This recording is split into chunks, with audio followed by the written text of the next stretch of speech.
ప్రభుత్వాలు మారుతున్నా ఆదివాసులకు ఎలాంటి న్యాయం జరగడం లేదని ఆదివాసీ సంక్షేమ పరిషత్ మండల అధ్యక్షుడు సెడాం నందుకుమార్ అన్నారు. ఏజెన్సీ బంద్ పిలుపులో భాగంగా బేల మండల కేంద్రంలోని కొమరం భీం కాంప్లెక్స్ వద్ద ఆయన మీడియాతో మాట్లాడారు.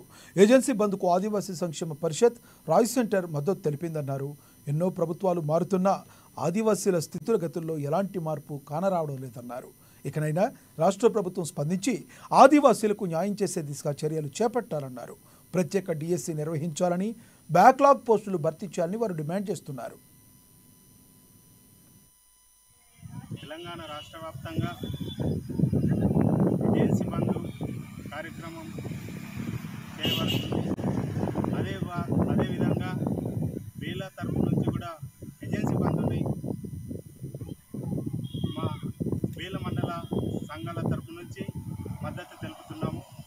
ఎందుకంటే ఎన్నో రాష్ట్ర ప్రభుత్వాలు వస్తున్నాయి పోతున్నాయి, కానీ ఆదివాసులకు అన్యాయం జరుగుతూనే ఉంది.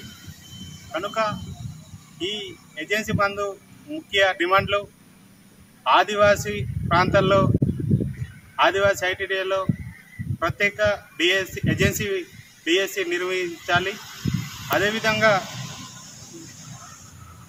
9 తెగల ఆదివాసులకే డిఎస్సి వర్తించేలా చూడాలి.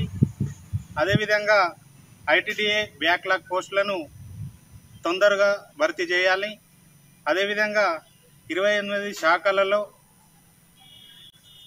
జీవో నంబర్ 29 శాఖలు